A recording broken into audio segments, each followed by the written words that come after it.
Gracias, señor presidente. Un saludo muy especial para todos mis colegas, los honorables representantes a la Cámara.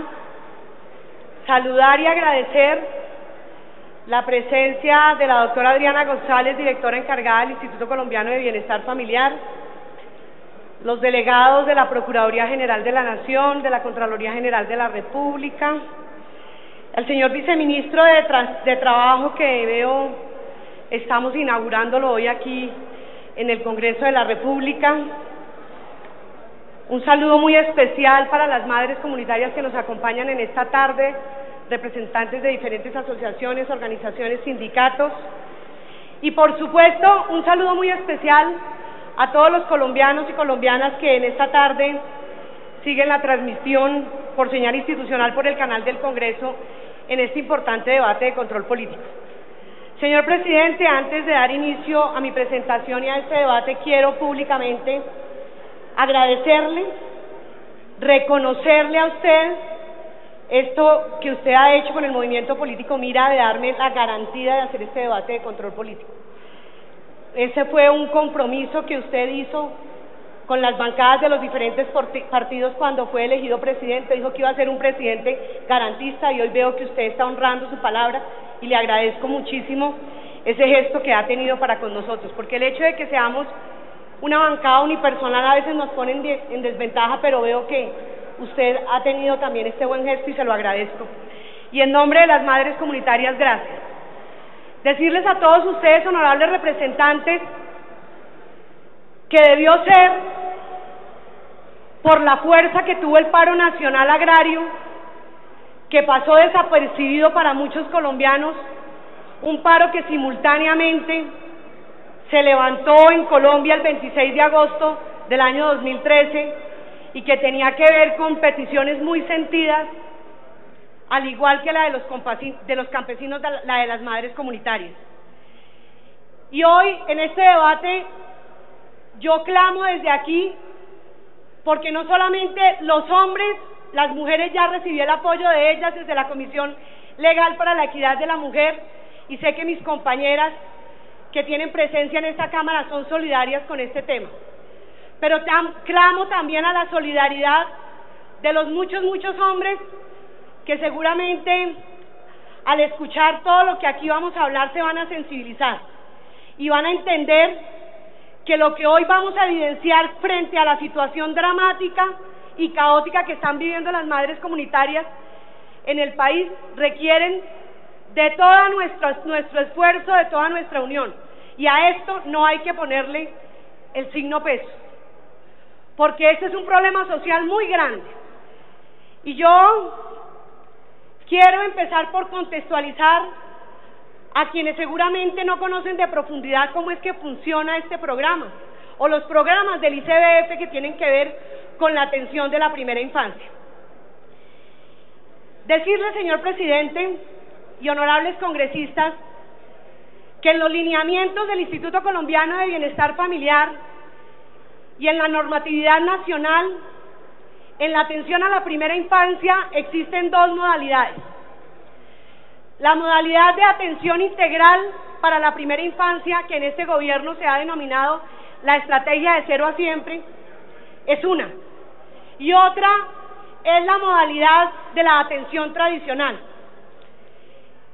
En la modalidad de la atención integral de la estrategia de 0 a siempre se subdivide en dos modalidades: la modalidad institucional y la modalidad familiar. En la modalidad institucional atienden o prestan o colaboran o coadyuvan con esta modalidad los centros de desarrollo infantil, conocidos popularmente como los CDI, los jardines sociales, los hogares infantiles, las lactantes, entre otros. Y también está la atención que se presta en las zonas rurales. Esa es la modalidad familiar. Y en la modalidad de la atención tradicional tenemos los hogares comunitarios tradicionales, que son madres que cuidan los niños de 0 a 5 años que también tenemos a las madres FAMI y también tenemos allí a los agrupados. Y existen otros, como por ejemplo la estrategia de recuperación nutricional, la fiesta de la lectura, la atención en centros de reclusión, los desayunos infantiles con amor. Y es importante este contexto que yo les estoy haciendo, honorables representantes, porque yo quiero demostrar en este debate de control político cómo infortunadamente, en la política de la atención a la primera infancia hay una discriminación y hay una segregación. Para nadie es un secreto que en Colombia, por un mandato constitucional, está por encima de cualquier derecho el interés superior del menor. Pero con estas dos modalidades que actualmente tiene el Instituto Colombiano de Bienestar Familiar, la de atención integral, estrategia de 0 a siempre, y la atención tradicional, encontramos que hay unas grandes diferencias. Y serán ustedes los que después de esta exposición digan si es o no pertinente que revisemos el programa, que tomemos acciones desde el legislativo, que los organismos de control entren a intervenir y a mirar lo que está sucediendo. Porque, infortunadamente, lo que hemos identificado, lastimosamente, es que para los niños de Colombia que están en estado de vulneración, hay jardines infantiles o centros de desarrollo integral, estrato 5, y los hay estrato 0. Y quiero, antes de entrar a explicar en detalle por qué esta argumentación, también remitirme a algo que es un soporte, para que no entremos en este debate a polemizar sobre supuestos o sobre hipótesis o a tratar de desvirtuar lo que aquí se diga. Estoy fundamentada en un informe de la Contraloría General de la República, auditoría que hizo en el mes de julio del 2013. Y afortunadamente, quienes hemos estado al frente del tema, coincidimos en muchas de esos hallazgos que la Contraloría acaba de evidenciar con las denuncias que se venían haciendo, porque siempre nos encontrábamos con el problema de que, pero ¿dónde están las denuncias? Háganoslo saber, díganos los nombres. Ya tenemos aquí la autoridad, el organismo de control, que rindió un informe de auditoría de la vigencia fiscal del año 2012. ¿Y qué dice la Contraloría General de la República en este informe?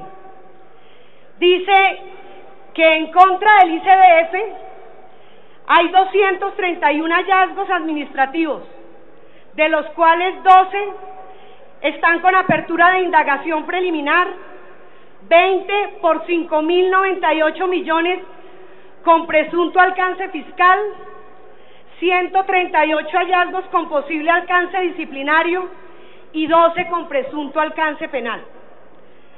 Dice la Contraloría General, hablo comillas, la calificación final de la gestión y resultados es desfavorable debido principalmente a la opinión financiera negativa y la calificación de control interno con deficiencias de seguimiento y control a la ejecución de los recursos en las diferentes modalidades de atención en hogares comunitarios y CDI.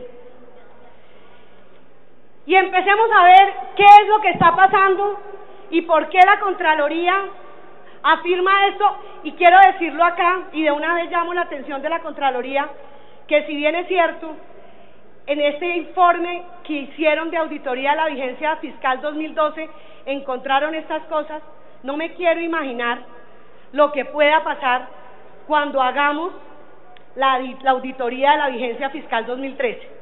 Específicamente en algunos recursos de los cuales yo les voy a hablar, porque aquí en este informe todavía no estamos hablando de unos recursos que se giraron por parte del ICBF para la dotación, y ahí sí que tenemos graves denuncias presuntos detrimentos patrimoniales que es necesario revisar. Miremos cómo funcionan las unidades según la modalidad.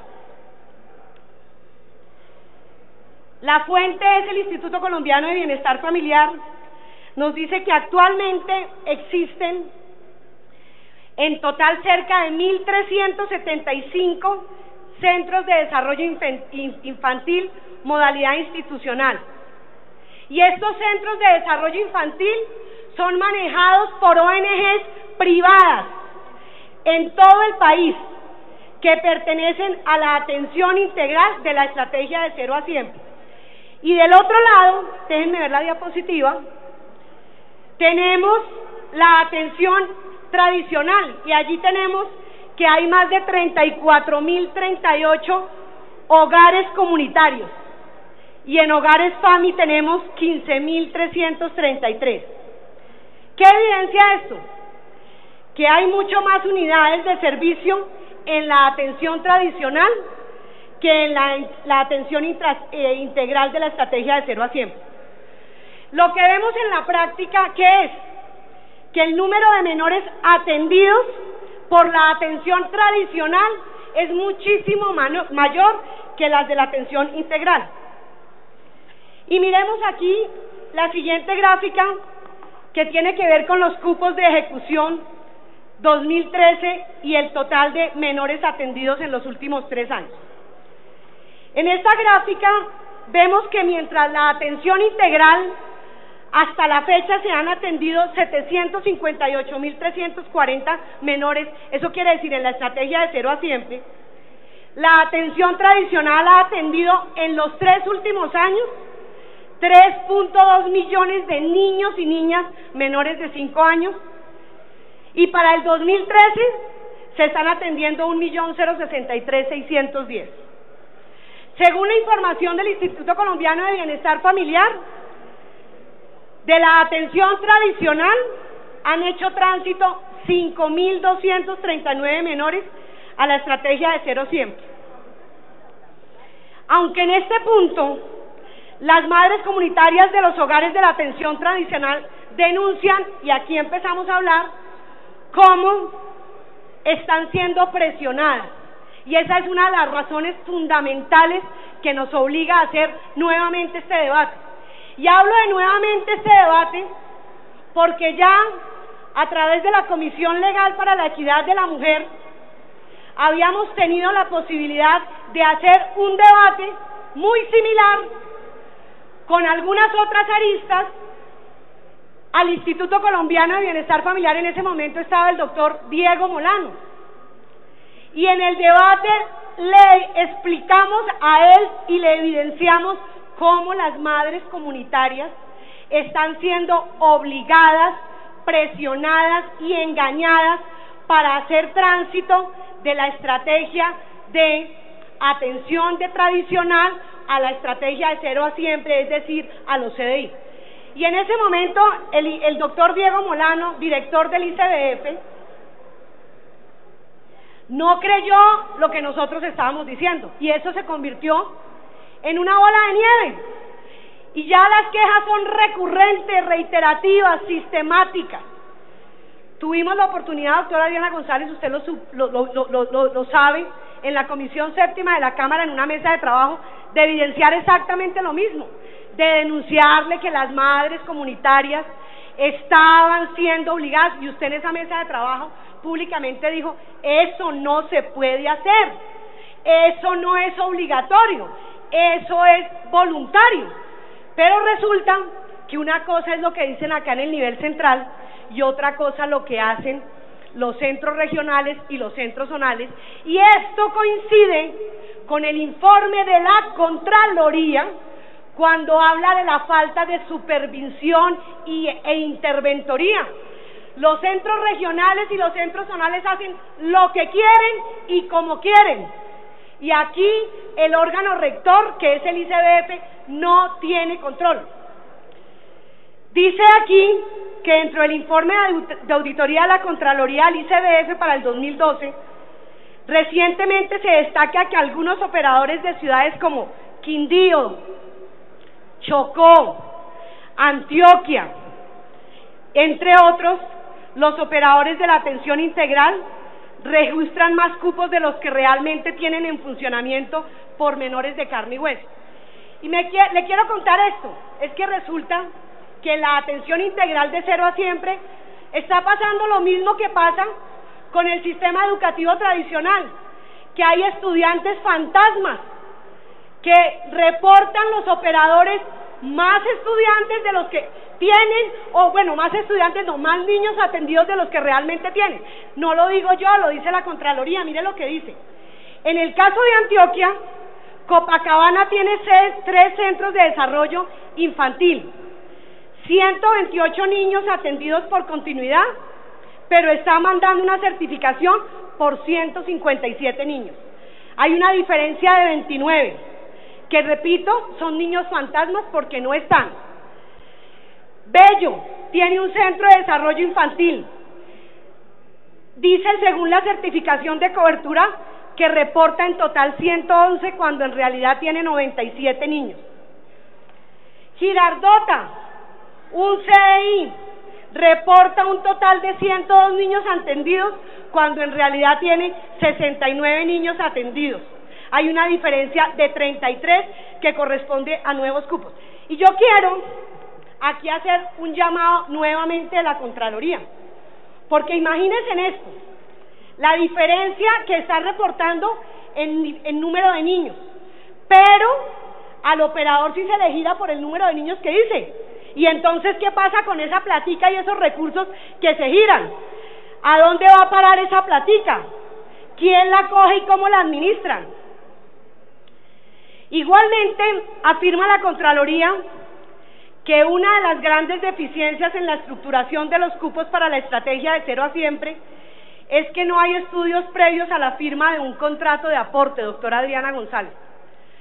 En el caso de Antioquia, Casanare y Cauca, entre otros, dice la Contraloría, en los 23 contratos de la muestra evaluada, los estudios previos que justifican la contratación no describen las circunstancias de tiempo, modo y lugar que originan esta necesidad, tales como las zonas en que se encuentran focalizadas la población de mayor vulnerabilidad para su atención, la priorización de la población de mayor riesgo de vulnerabilidad, de acuerdo a los estudios sociológicos poblacionales y la responsabilidad, deberes y obligaciones de la familia.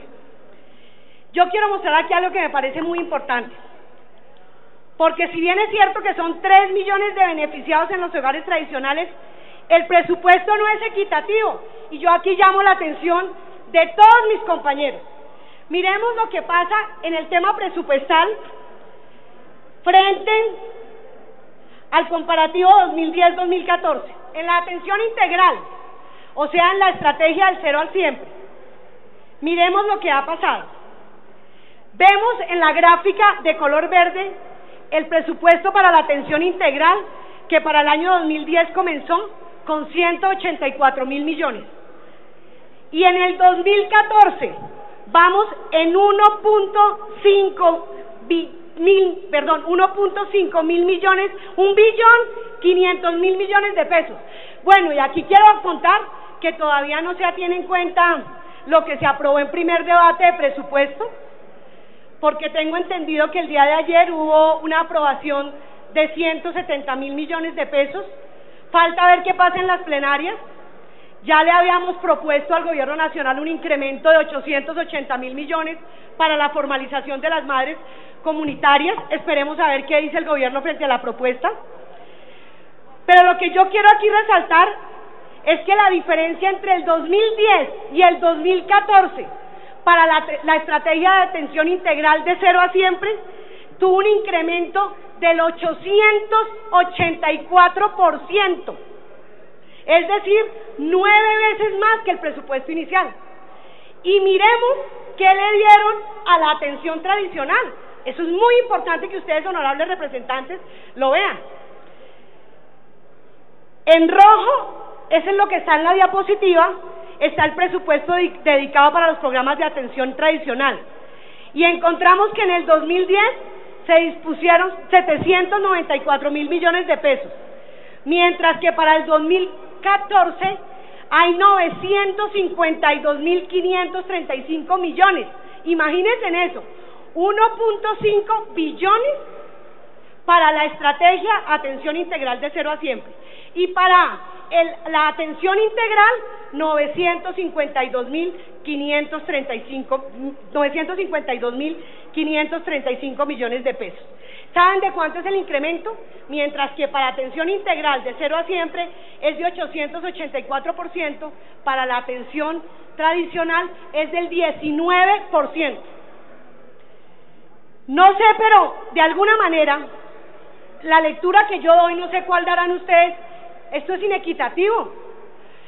¿Qué diferencia hay en los niños que se atienden en los centros de desarrollo infantil en la estrategia de 0 a Siempre y en los niños que se atienden en la estrategia de atención tradicional? ¿No son los mismos niños? ¿No son los mismos seres humanos? ¿No tienen el mismo derecho? ¿No debería haber una asignación presupuestal justa y equitativa? Pregunta que empezamos a hacer. Aquí lo que quiero demostrar es que a través de una política nacional no estamos haciendo nada más ni nada menos que segregando a los menores y haciendo una discriminación que no puede dar. Y es importante aquí, ojalá que la Procuraduría tenga en cuenta esto. Yo pregunto, ¿cuál es entonces la coherencia y la equidad que este gobierno pretende darle a la primera infancia? Bueno, pero vamos a ir al detalle. Ya miramos la asignación presupuestal. Miremos ahora en las dos modalidades, en atención integral estrategia de 0 a Siempre y atención tradicional, ¿cuánto vale el valor de una minuta o la ración que le dan a los niños? Porque en este tema sí que tenemos denuncias y la Contraloría también las encontró en los hallazgos que hizo, ratificó muchas de las denuncias que las madres comunitarias, a pesar de que están intimidadas para que no hablen, a pesar de que les ponen bozal, a pesar de que les dicen cuidadito porque si no les cerramos el hogar o terminamos el contrato, se atrevían a decir, y a pesar de que después de haber denunciado iban y las visitaban, no necesariamente para saberles para preguntarles cómo estaban, sino para intimidarlas, para presionarlas, para hostigarlas. Miremos el valor de la minuta. Miren cuánto le dan en el valor de la minuta o la ración en un centro de desarrollo infantil a un niño. Dice acá que tanto en la integral como en la tradicional, las modalidades de atención son de tiempo completo, es decir, que reciben los menores todos los días y los atienden 8 horas al día. El valor de la minuta ración diaria de comida para cada uno de los niños y niñas atendidos es distinta. Para los hogares comunitarios o en la atención tradicional es de 1.971 pesos. Y para los centros de desarrollo infantil de la estrategia de 0 a Siempre es de 2.372 pesos. Vuelvo a preguntar, ¿cuál es la diferencia de un niño si todos están en estado de vulnerabilidad para que a uno le den comida de una mejor calidad, a otro que no? Y aquí empato este tema con algo, doctora Adriana, que usted conoció, evidenció, se lo mostraron a través de videos, no se tomaron los correctivos y se sigue dando. La calidad de los alimentos y las raciones que están dando. Más adelante ustedes van a ver la forma como a estas madres comunitarias, los operadores privados, les entregan las minutas. Conocí el caso, doctora Adriana, en el municipio de Jamundí. Honorables representantes, señoras, mujeres, representantes, en una bolsita les entregan 56 granos de arveja. Y esos 56 granos, porque no son arvejas, sino que son el grano de arveja, tiene que durarle una semana para alimentar a 14 niños. Les dan una guayaba de este tamaño, para que le hagan jugo de una semana y no hay nadie que controle. ¿Por qué? Porque el Instituto Colombiano de Bienestar Familiar delegó su responsabilidad en los operadores y los operadores entregan como bien les parece. Y eso hablando de las minutas de las raciones, ¿qué no hablar de la calidad? Doctora Adriana, a usted le trajeron del Quindío la prueba de los mercados que entregaban. La carne con color verde, el pan, la yuca, plátanos que nadie se lo come, y eso es lo que los niños se tienen que comer. Eso es lo que le están dando la atención a la primera infancia. Pero esto es en los hogares comunitarios, porque si hay una cosa que hay que resaltar, y es que en los centros de desarrollo infantil a los niños los tratan supremamente bien, supremamente bien. ¿Y por qué los de los hogares comunitarios no tienen derecho a eso? ¿Por qué a ellos sí les dan más para la minuta, más presupuesto, y a los niños de los hogares comunitarios no? ¿Y saben qué tiene que hacer la madre comunitaria? Entonces tiene que sacar de su bolsillo para que los niños no se mueran de hambre. Y aquí quiero coincidir con la siguiente diapositiva. Miren lo delicado de esto. La Procuraduría, esto es gravísimo. Según el mismo Instituto Colombiano de Bienestar Familiar, en las respuestas que nos dio, dice que infortunadamente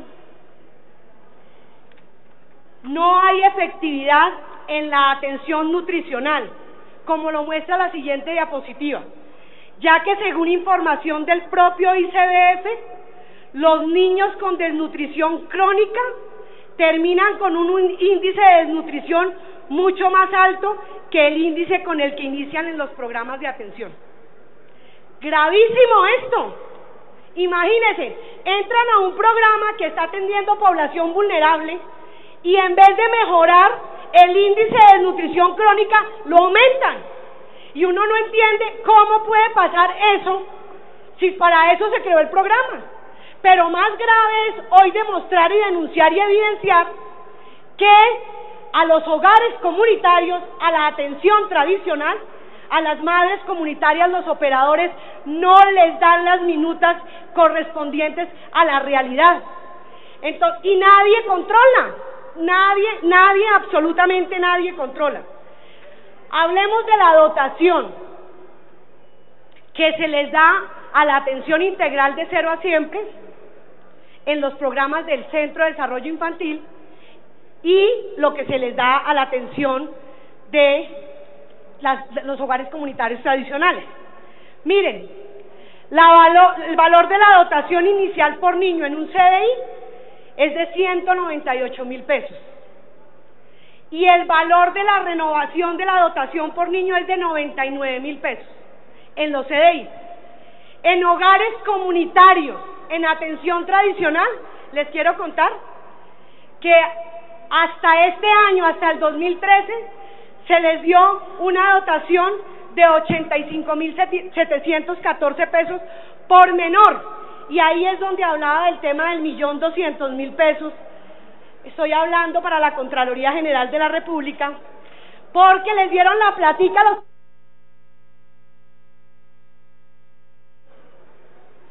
¿Cuál es? Doctora Gloria Estela, quiero anunciarle que lleva media hora. Se lo digo para que vaya, digamos, enfocando la discusión hacia el tema que quiere referenciar. Le voy a abrir el sonido y por favor redondea la exposición. Muchas gracias. Gracias, señor presidente, pero también quiero recordarle que habíamos hablado que yo soy única citante, entonces usted no se va a tener que preocupar porque ya después de mi intervención no van a venir más intervenciones.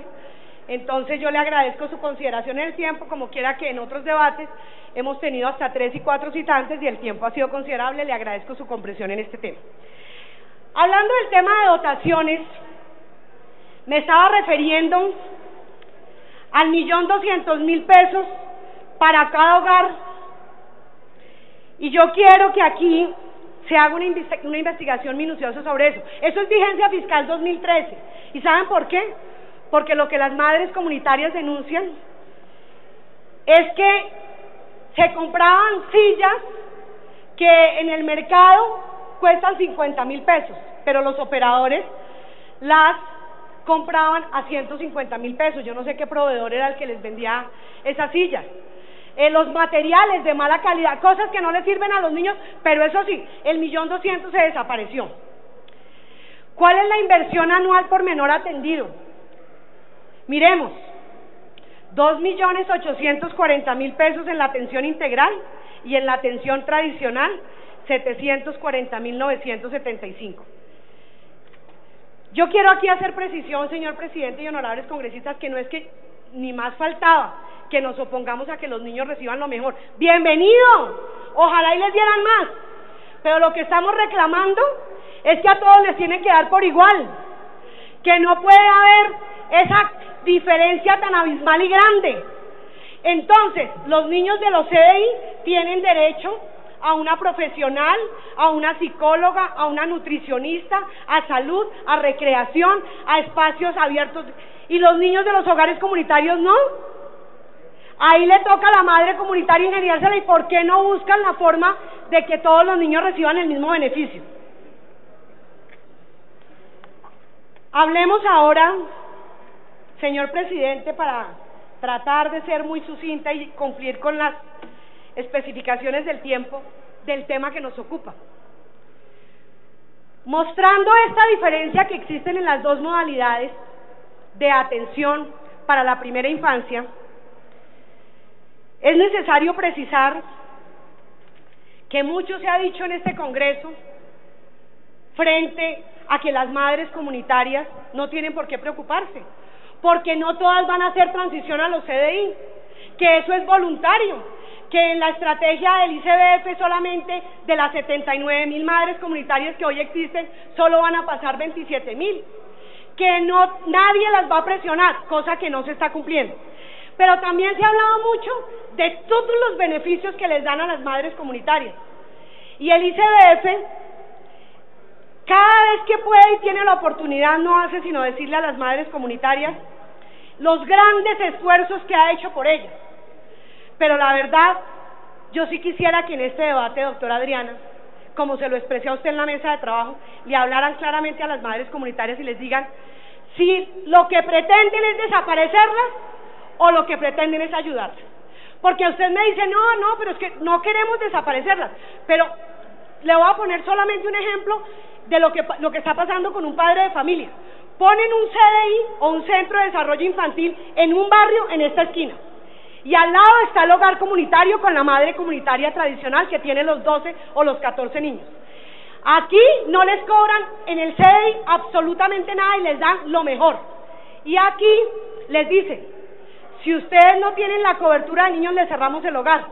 Un papá, ¿qué va a escoger? Pues que le den a los niños lo mejor. Uno de papá siempre va a buscar lo mejor para los niños.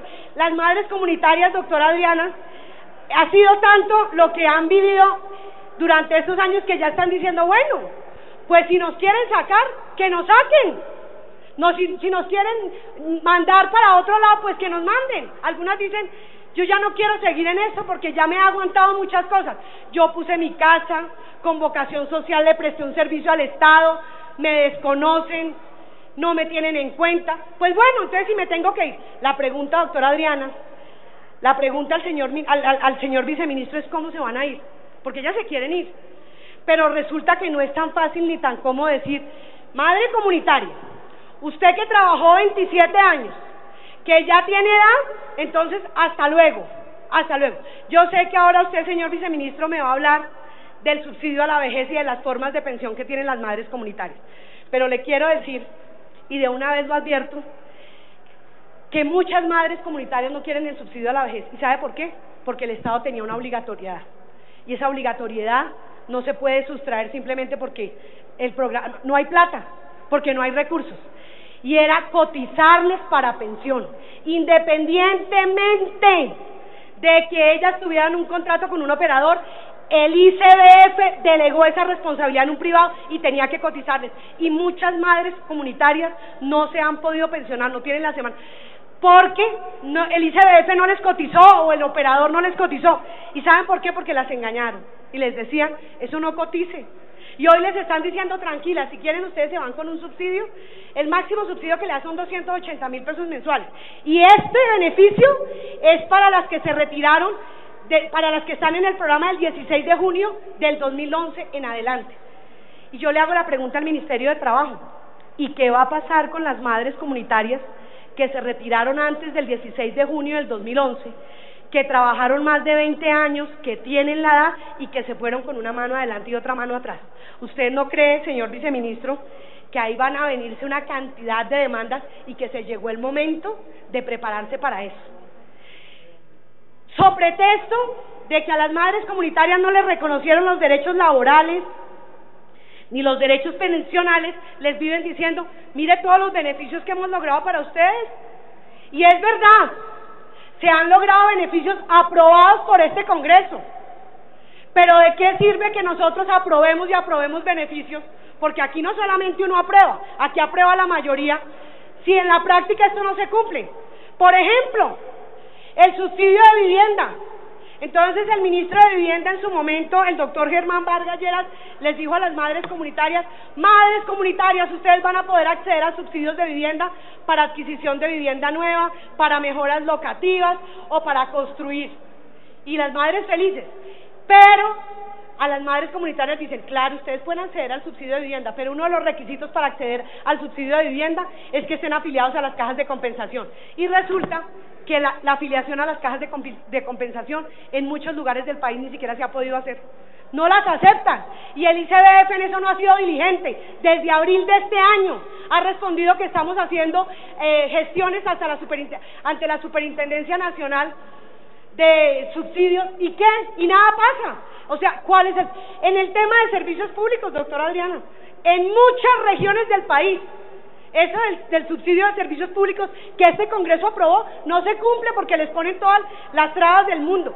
La capacitación del SENA, hoy los CDI a las madres comunitarias les dicen, ¿sabe que la capacitación del SENA no le sirve a usted como una profesionalización para poder hacer las actividades de una docente? ¿Y saben cómo las utilizan?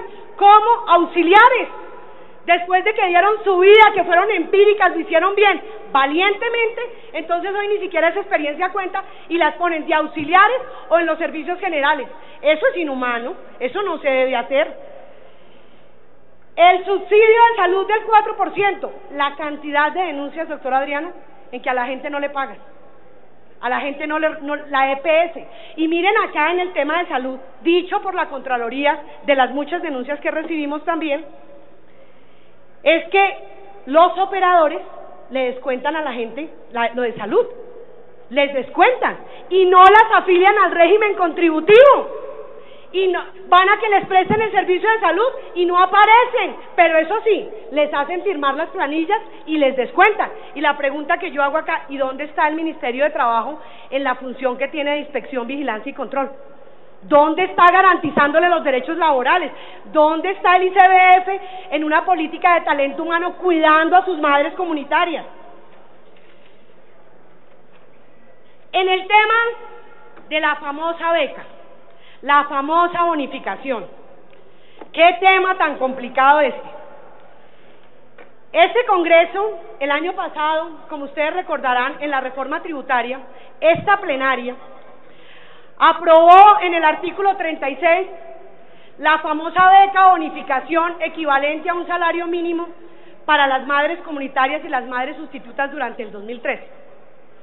Y eso ha sido el caballito de batalla de muchos, y quiero decirlo, de muchos funcionarios del gobierno nacional.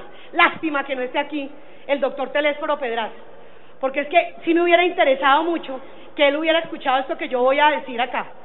Porque se le volvió una costumbre al gobierno nacional apropiarse de lo que el Congreso hace para ir a hacer campaña política. Y lo digo y nombro al doctor Telésforo Pedraza porque es que la semana pasada él reclamaba que el gobierno nacional en la ley de matoneo no le dio el crédito a los congresistas que lucharon la ley acá. Y en esto del salario mínimo mensual legal vigente para las madres comunitarias, no está bien, no le queda bien al gobierno venir a decir que mire, madres comunitarias, lo que le dimos cuando el mismo gobierno nacional se opuso durante muchos años, en cabeza del ministro de Hacienda, en cabeza del director del ICBF, desde el año 2006, la doctora Elvira Forero, luego el doctor Diego Molano, a que las madres comunitarias recibieran el salario mínimo. ¿Saben por qué las madres comunitarias, doctor Ángel Custodio, reciben el salario mínimo mensual legal vigente? No por la labor de nosotros, no porque nosotros lo hubiéramos hecho, tuvimos la intención, se presentaron varios proyectos de ley del Partido Liberal, de Mira, y no los aprobaron. ¿Y sabe quién fue el que se opuso? El Ministerio de Hacienda y el ICBF, argumentando el impacto fiscal, y con ese concepto los proyectos se hundían. Y ahora que venga a decir que el salario mínimo es un logro del gobierno nacional, eso no lo acepto, eso no lo comparto, porque si las madres comunitarias hoy ganaron este salario mínimo mensual legal vigente, fue gracias al fallo de la Corte Constitucional por una tutela de una madre que hoy está muerta, reclamando su derecho. Y quiero decir aquí también que aún incluso después del fallo de la Corte Constitucional, el Ministerio de Hacienda, el fallo es de agosto del 2012, la sentencia T628, y en noviembre del 2012, el ministro de Hacienda, el doctor Mauricio Cárdenas, en la plenaria del Senado, se opuso al proyecto, y no quisieron votar el proyecto, y luego, como se le aclaró que era una orden de la Corte Constitucional, que era de obligatorio cumplimiento, entonces se trajo el articulito a la reforma tributaria, y así fue que ganaron el salario mínimo. Y esto es importante que lo sepamos, ¿y saben por qué? Porque yo creo que se llegó el momento de la verdad con las madres comunitarias. No hay derecho que las estén utilizando de la manera como las estén utilizando. ¿Qué dicen las madres comunitarias y qué denuncian? Que es cierto. Lo que pasa es que necesitábamos que saliera el informe de auditoría de la Contraloría para que de pronto tenga más peso la denuncia. Hay mucha presión, hay mucha politiquería en esto, hay mucha cohibición, no las dejan ni siquiera asistir a reuniones para que se enteren de sus derechos. En el tema pensional, a mí me parece perverso lo que está pasando. Una de las formas pensionales que existe en este momento, señor viceministro, es el tema del programa de subsidio al aporte en pensión. Y entonces el Estado pone el 80% de la cotización y la madre pone el 20%. Y resulta que cuando llegue a las 750 semanas la están devolviendo y le dicen, ahora tiene que cotizar usted como independiente el 100% para llegar a las 1250 semanas. Como hay madres comunitarias que no alcanzan, ¿qué están haciendo? Con la indemnización sustitutiva les están devolviendo el valor del 20%, no sobre el 80% que le dio el Estado. Entonces hay madres comunitarias que habiendo trabajado toda su vida y que no alcanzaban a la cotización, hoy se van con 120.000, con 1.200.000 para pasar una vejez digna. Eso corresponde con la realidad. Esto es justo, esto es digno para una mujer que le dio su vida a un programa, que trabajó incondicionalmente, que prestó su casa. Se me olvidó decir algo importante, hoy a los CDI les pagan arriendo, donde funcionan los centros de desarrollo infantil. A ninguna madre comunitaria jamás le reconocieron arriendo por haber prestado su casa para prestar esta labor. Pero ese es el pago que el Estado da. Pero aquí pasemos de la injusticia que se ha cometido al tema legal. Resulta, honorables congresistas, que el 26 de agosto, cuando las madres comunitarias declararon el paro y entraron en paro cerca de 50.000 madres comunitarias a nivel nacional, una de las exigencias que pusieron era, para poder suspender el paro y entrar en un proceso de negociación, era reunirse con el Ministerio de Trabajo. Y el doctor Rafael Pardo, ministro de Trabajo, se reunió con ellas y se conformaron 3 mesas de negociación, una para tratar el tema pensional, otra para tratar el tema de la vinculación laboral y otra para tratar el tema de atención integral o el tema nutricional. Ellas cumplieron. Entonces dieron la orden de suspender el paro y todo el mundo a sus actividades y empezamos las mesas de negociación. Pero ¿qué encontramos dentro de esas mesas de negociación? Nuevamente el ICBF, con su falta de control y la falta de rectoría, no tuvo control sobre los centros regionales y zonales. ¿Y qué empezaron a hacer los centros regionales y zonales? A presionar, a hostigar a descontar, a pesar de que había un compromiso del Ministerio de Trabajo que no les iban a descontar a las madres comunitarias por haber estado en paro, pero el ICBF acá dijo que no, pero los centros zonales y regionales hicieron lo que quisieron y empezaron a llegar los descuentos. Pero no contentos con eso, resulta que el Ministerio de Trabajo, la señora viceministra en ese momento, cometió un gran error en la quinta reunión que hicimos en la mesa de negociación pensional, y es que le dijo a las madres comunitarias que las madres comunitarias no tienen relación laboral, que ni siquiera se presenta con ellos un contrato realidad. Entonces, yo sí quiero, y en eso no voy a profundizar, porque yo quiero que ustedes sean los que ustedes ahora escuchen la historia de unas madres comunitarias, y ustedes van a concluir, sobre todo los que son abogados, si lo que dijo el fallo de la Corte Constitucional en la sentencia T628, hablando de salario, se compadece o no con un contrato de trabajo. Si es o no un contrato, y lo que le puede pasar al Estado colombiano, porque lo que sí es bien cierto es que así el Instituto Colombiano de Bienestar Familiar quiera zafarse de la responsabilidad diciendo que aquí no ha habido contrato, lo que sí es bien cierto es que hay muchas formas de demostrar que sí, y las demandas no se van a hacer esperar, y no solo las demandas en el orden nacional, sino también internacionalmente, y al Estado le va a tocar, y al gobierno le va a tocar empezar a hacer las apropiaciones presupuestales, y es mejor que empiece a hacer reconocimiento ya, y no después que tenga que hacer indexaciones, porque con intereses y todo le va a salir más caro, y esa es la advertencia que yo estoy haciendo. Ustedes saben, honorables representantes, que nosotros en esto somos juiciosos y responsables y serios. Estamos advirtiendo que ya veo con gran satisfacción, lo quiero decir así, que las madres comunitarias ya dejaron el temor, porque las intimidaban hasta presentar una acción de tutela. ¿Cómo le parece, doctora Adriana, que imagínese que una persona presentó una acción de cumplimiento y desde el Instituto Colombiano de Bienestar Familiar la llamaron?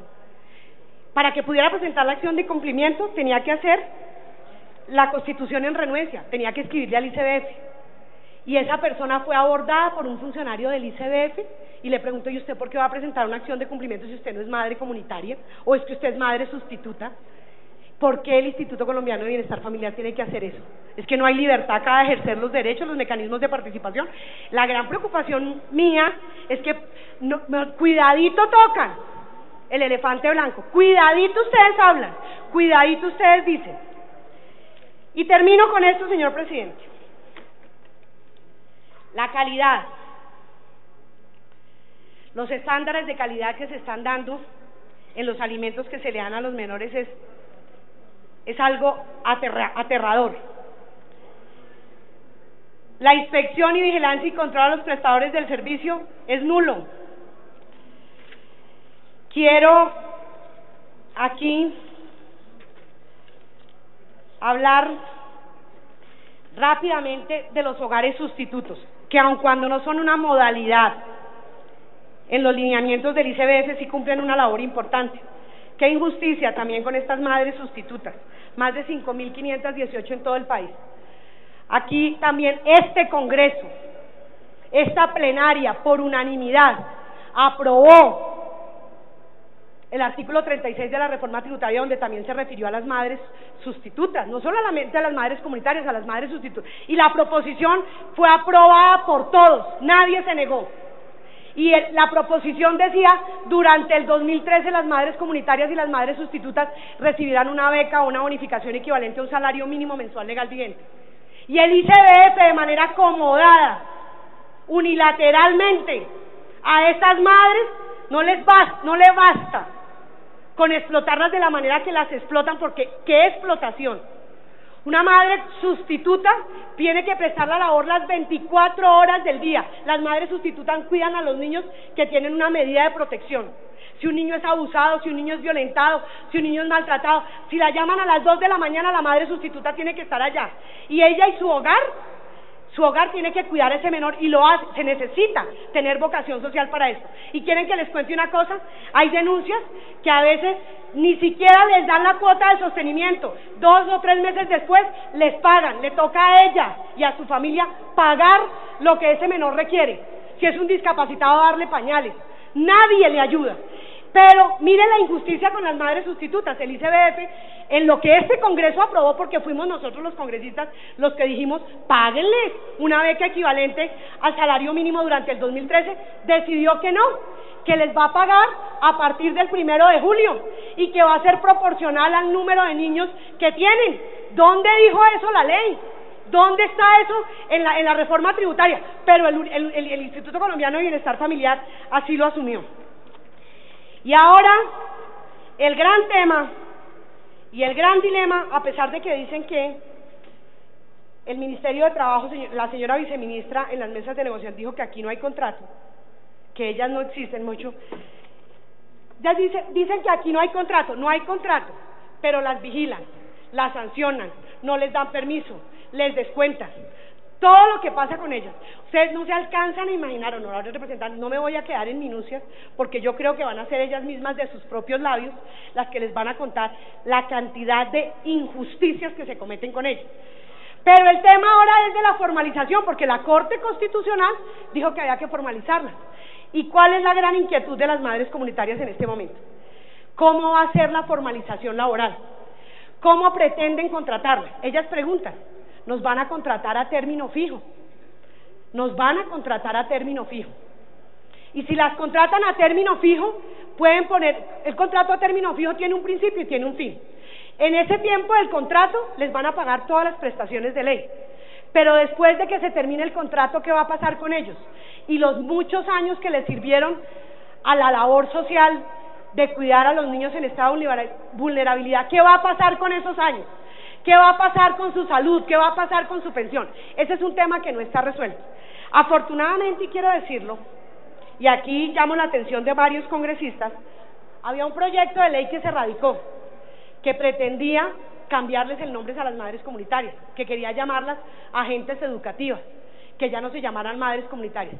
Y los pocos beneficios, o que si quieren los muchos beneficios que se han recibido, pero que pocos lo han recibido, se van a perder, porque ya está pasando con los CDI y le dicen, usted ya no es madre comunitaria, usted es docente, usted es agente educativa, o sea que usted, por ejemplo, si tenía prelación para subsidio de vivienda, olvídese. Si usted tenía el tema de cotización de salud del 4%, ahora como empleada tiene que pagar igual que cualquier otro empleado. Delicado eso ya lo cambiaron en el proyecto de ley. También hay una preocupación en el término del contrato, porque decía, contrato a término fijo máximo 1 año. Qué delicado eso. Qué delicado hasta que no haya claridad. ¿Qué va a pasar con las madres comunitarias que hacen tránsito a CDI? Borrón y cuenta nueva, les firman contrato, ¿y qué va a pasar con sus prestaciones sociales? ¿Qué va a pasar con su pensión? ¿Qué va a pasar con los derechos adquiridos? El gobierno se equivoca si cree que simplemente haciendo esa transición, firmando nuevos contratos, ahora dando de las prestaciones de ley, lo del pasado se olvida. Recuerden, y llamo la atención sobre eso, que en el tema pensional no hay prescripción y cualquier madre comunitaria podría demandar y podría ganar la demanda, y estamos hablando en derecho. También tenemos propuestas para no terminar este debate solamente haciendo críticas. La primera propuesta es que debería buscarse un equilibrio y una nivelación entre las dos modalidades de atención a la primera infancia. No podemos seguir permitiendo que a los niños que están siendo atendidos por la modalidad de atención tradicional, a ellos se les dé menos que a los de los CDI. Claro, ojalá y fueran los mismos y más que los que reciben los CDI, pero que también los reciban los niños que están en los hogares tradicionales. Ellos deberían recibir lo mismo, porque si no, vamos por el camino equivocado. Se debe construir un sistema integral de supervisión e interventoría que dé cuenta suficiente de la ejecución contractual, especialmente en los contratos de aporte para la atención a la primera infancia. Requerimos al Instituto Colombiano de Bienestar Familiar, al Ministerio del Interior y al Ministerio de Trabajo un informe integral sobre la situación de las madres comunitarias en materia laboral y pensional. ¿Quieren que les cuente? Con esto cierro el broche de oro que se me escapó. El Instituto Colombiano de Bienestar Familiar no tiene un histórico, no tiene una base, no tiene un sistema de información que permita identificar cuántas madres comunitarias han pasado por el programa, cuáles han sido las causales del retiro, cuánto tiempo han trabajado. No se ha podido hacer porque el ICBF no lleva el control, le entregó todo a los privados y los privados hacen como quieren y lo que quieren. Por eso estamos diciendo que el Instituto Colombiano de Bienestar Familiar, el Ministerio del Interior y el Ministerio de Trabajo deben rendir este informe integral sobre la situación de las madres comunitarias en materia laboral y pensional, y que ese informe debe ser presentado, señor presidente, a la plenaria de esta Cámara. Y ese estudio debe elaborar y debe presentar los posibles daños antijurídicos y por ende patrimoniales en contra del Instituto y de la Nación. Yo le pido, señor presidente, que nombremos una comisión.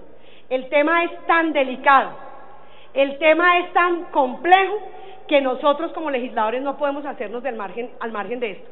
Y no podemos pretender que solamente hablando y diciendo que ahí no hay relación contractual y que no tenemos datos y que ya se le terminó el contrato y que la madre comunitaria salió sin un debido proceso en muchos casos, entonces no tiene derechos. También requerimos al ICBF para que formule un programa de seguimiento y mejoramiento de la gestión regional. El ICBF debe formular una política integrada y nacional de suministro de alimentos y de adquisición de dotaciones que garanticen criterios unificados, donde se eviten los sobrecostos y se garantice la calidad. Asegurar la intersectorialidad de la política de atención a la primera infancia mediante la vinculación de sectores campesinos a la atención a la primera infancia en materia alimentaria. Y solicitar al ICBF la formulación de un programa de articulación de la atención integral a la primera infancia y no un esquema segregado como el que existe hasta ahora, en el cual se garantice la igualdad en la atención de los niños y niñas y las mismas garantías para las personas involucradas en la prestación de los servicios. Señor presidente, con esto yo termino la intervención.